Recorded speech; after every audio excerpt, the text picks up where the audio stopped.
Samantala, sa kabila pa rin ang issue hinggil umano sa pork barrel scam, popondohan pa rin sa ilalim ng panukalang 2014 national budget ang Priority Development Assistance Fund o PDAF na nagkakahalaga umano ng 27 billion pesos. Ngunit sa kabila nito, tiniyak pa rin ng DBM na magpapatupad ng reforma ang pamahalaan upang magamit sa tama ang nasabing pondo. Ang buong ulat mula sa aming kasamang si Fred Monteza.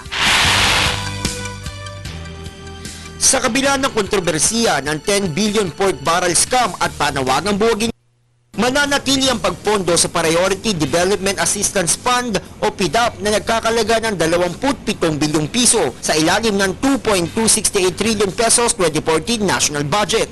Kung ikukumpara sa pondo ng PDAP ngayong taon, mas mataas ito ng 2.2 billion pesos dahil sa mga additional members ng Kongreso.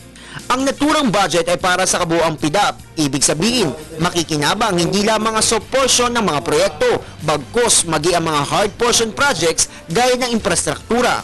Samantala, magkakaroon ng tig 200 milyong piso ang bawat senador at tig 70 milyong piso naman sa bawat miyembro ng Kongreso. Ayon kay Department of Budget and Management Secretary Florencio Abad, magpapatupad ang pamahalaan ng reforma upang magamit sa tama at hindi sa katiwalian ang pork barrel.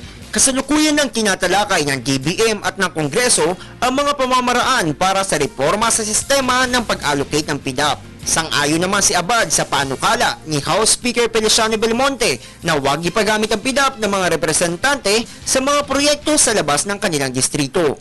Habang sa Senado naman, upang makatipid sa paggamit ng pondo, lumitaw ang panukalang magbawas ng komite sa Senado mula sa 30 siyam, target ng binuong committee na pababain na lamang ito sa 24.